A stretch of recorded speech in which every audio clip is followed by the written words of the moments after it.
नमस्कार साथियों, आप लोगों के दिल्ली पुलिस कांस्टेबल की फ़िज़िकल्स बहुत जल्दी कंडक्ट होने वाले हैं। लगभग अभी 25 तारीख से आपके दिल्ली पुलिस AWTPO के फ़िज़िकल्स स्टार्ट हैं। इसके कुछ समय के बाद ही आप लोगों को दिल्ली पुलिस कांस्टेबल के फ़िज़िकल देखने के लिए मिलेंगे। ज़्यादा समय अब आप लोगों के पास नहीं है। अब आप लोग बिल्कुल रेडी हो जाएं कि किसी भी क्षण आप लोगों को फ़िज़िकल की डेट्स देखने के लिए मिल सकती है। वैसे अधिकतर कोशिश ये रहेगी कि हमारी तरफ से जितने भी हमको इनपुट मिल पाएंगे हम आप लोगों को बताने की कोशिश करेंगे। बट जैसा आप लोगों को पता है कि दिल्ली पुलिस के एग्ज़ाम में 1600 मीटर रनिंग आपको करनी होती है 6 मिनट के अंदर फॉर द बॉयज़। तो किस तरीके से आप लोग रणनीति बनाना, और ऐसा बहुत सारे कैंडिडेट होंगे जो कि रिज़ल्ट आने के बाद जिन्होंने अपना स्टार्ट करा होगा फिज़िकल्स के लिए, और बहुत सारे कैंडिडेट ऐसे हैं जिनके मार्क्स काफ़ी ज़्यादा कम हैं। मार्क्स ऐसे कम किसी के नहीं हैं, बट मार्क्स उनके कम हैं और वो लोग इस डाउट में हैं कि क्या उनको फिज़िकल्स के लिए जाना चाहिए या फिर नहीं जाना चाहिए। तो मैं आपको बता दूं कि अगर आपके पास कोई और एक्टिविटी नहीं है करने के लिए तो आप लोग अपने फिज़िकल्स के लिए बिल्कुल जाना। अगर आपका पहला अटैम्प्ट है और पहले अटैम्प्ट में आपका एग्ज़ाम क्वालिफाई हो गया है तो आप लोग बिल्कुल फ़िज़िकल देने के लिए जाना, क्योंकि आपको वहाँ पर जाकर के एक्सपोजर मिलेगा। तो ये जो एक्सपोजर है, ये एक्सपोजर आपके लिए बहुत इम्पॉर्टेंट है दोस्तों। ये एक्सपोजर आपको बहुत नॉलेज प्रोवाइड करेगा। और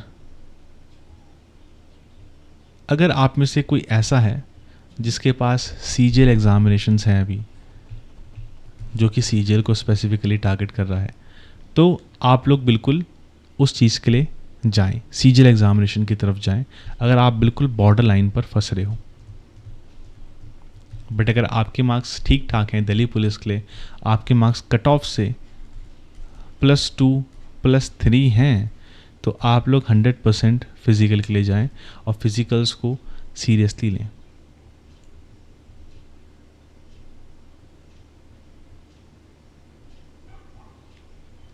तो दोस्तों, अब बात हम करते हैं कि ऐसे जो भाई बहन हैं जिनके फिज़िकल्स अप टू द मार्क नहीं हैं या फिर जिनकी टाइमिंग 6:10 6:15 आ रही है, तो प्रैक्टिकली देखें, टाइमिंग को गिराना आसान है, इतना मुश्किल नहीं है।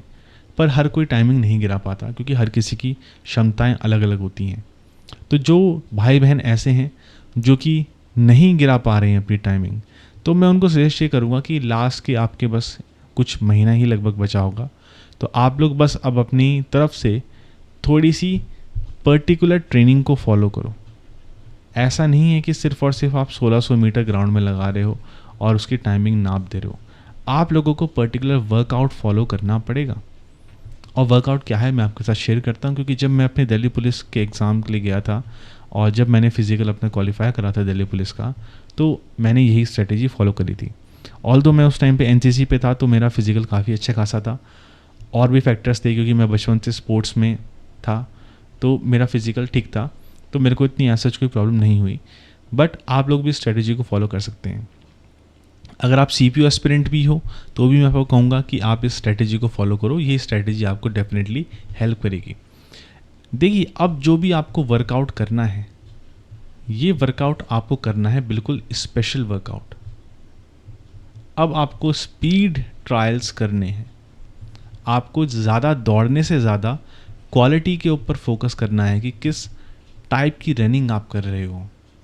अब मैं आपको समझाता हूँ कि रनिंग आपको क्या करनी है।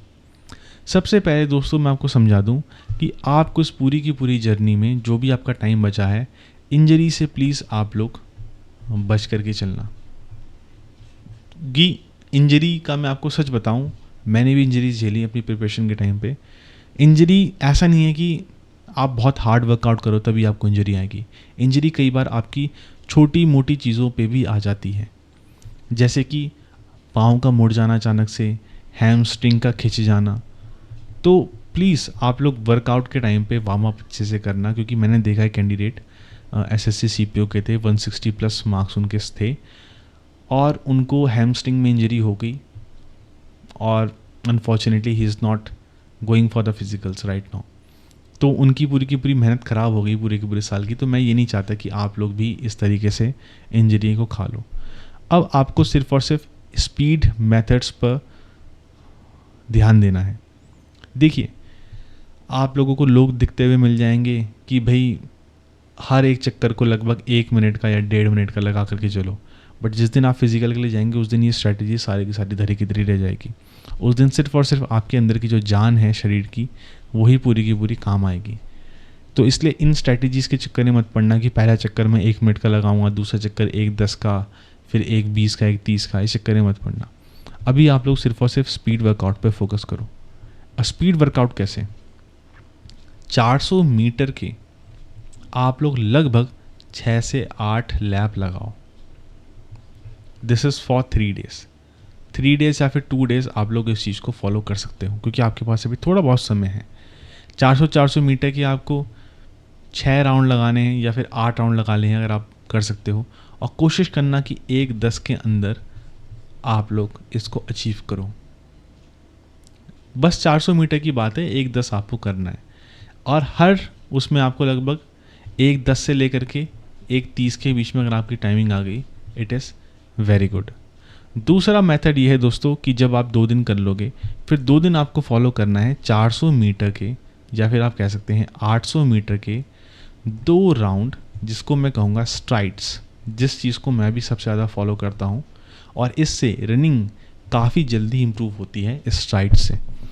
800 मीटर के लगभग आप 3 सेट लगा लो, 3 सेट, 800 के 3 सेट, और लगभग 2.5 मिनट के अंदर का अपना टारगेट बना करके चलो कि 2.5 मिनट के अंदर हमको आना है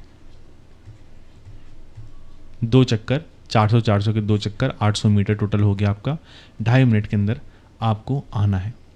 बस आप इन 2 चीज़ों को फॉलो करो दोस्तों। मैंने इस चीज़ को फॉलो करा है, मेरा सीपीओ का फिजिकल निकला है इसी स्ट्रैटेजी से, मेरा दिल्ली पुलिस कांस्टेबल का फिजिकल निकलता इसी स्ट्रैटेजी की वजह से, मैंने आर्मी का फिजिकल निकाला है इसी स्ट्रैटेजी की वजह से। उसके बाद बहुत इंजरीज़ मेरे को हुई, इन चीज़ों की वजह से नहीं हुई, पर्सनल कुछ चीज़ें थी, कुछ एक्सीडेंट्स मेरे हुए और कुछ हेल्थ इश्यूज़, कुछ अलग अलग चीज़ें हुई, उसके कारण अब रनिंग उतनी खास रही नहीं है और अब टाइम भी नहीं है कि हम रनिंग इतनी कर पाएँ, अपने वर्क में इंगेज्ड हैं। बट ये 2 चीज़ें हैं जिन 2 चीज़ों ने मेरी रनिंग बहुत इम्प्रूव करी थी, जो कि है स्ट्राइड्स। और आपको ऐसा नहीं है कि छोटे कदम मारने, इन स्ट्रैटेजीज़ के टाइम पे आपको स्टेप्स मार करके चलने हैं, लॉन्ग स्टेप्स, लंबे स्टेप्स आप लोगों को मार करके चलने हैं। ये जो लंबे स्टेप्स हैं ये आपको बहुत हेल्प करेंगे, और इसी से ही आपकी जो स्टेपिंग्स हैं, चाहे आप थक भी जाओगे ना, फिर भी आपके स्टेप्स अच्छे पड़ेंगे और आप रनिंग को ईजिली क्वालिफाई कर लेंगे। दिल्ली पुलिस कांस्टेबल में क्या होता है दोस्तों, 6 मिनट की टाइमिंग होती है और काफ़ी ज़्यादा कैंडिडेट्स आते हैं, तो थोड़ा सा मुश्किल हो जाता है, क्योंकि अब आपको पता है कि वेदर भी गर्मी वाला आ गया है। जुलाई, अगस्त, सितंबर का टाइम रहेगा अगर, तो गर्मियों का टाइम रहेगा, बारिश होगी, ठीक है, बहुत सारे फैक्टर्स हैं जिसके कारण रनिंग ख़राब हो जाती है। और 1 सेकंड से अगर आप बाहर हो रहे हो या फिर आप 2 मिनट से बाहर हो रहे हो, बाहर होता है, ठीक है। तो मैंने कोशिश करी है कि मैं आपको बताऊं तरीका और आप लोगों को समझाऊं कि रनिंग आप लोगों को किस तरीके से करनी है, और ये मेथड्स आपको 100% बेनिफिट देंगे। इस चीज़ को मैं कह सकता हूं क्योंकि मैंने इस चीज़ को फॉलो करा है। और दोस्तों, आप लोगों को समझाना मेरा काम है। कंटेंट पसंद आए ना आए ये आपकी सोच है, ये आपका दृष्टिकोण है। जिन चीज़ों को फॉलो मैंने करा था, मेरे को बेनिफिट मिला, मैंने उस चीज़ को अवेल करा, और जिस चीज़ का बेनिफिट आप ले सकते हो उस चीज़ को आप भी अवेल करो। और जैसे ही आप लोगों को दिल्ली पुलिस कांस्टेबल के रिगार्डिंग को अपडेट मिलेगा, मैं डेफिनेटली आप लोगों को बताऊंगा, बट जब कोई श्योर अपडेट मिलेगा तो ही बता पाऊंगा। बट बहुत जल्द आप लोगों को फिजिकल देखने के लिए मिलेंगे, तो आप लोग अपनी तरफ से बिल्कुल रेडी होकर के रहिएगा। So this is it my dear friends, have a nice day, bye bye, जय हिंद।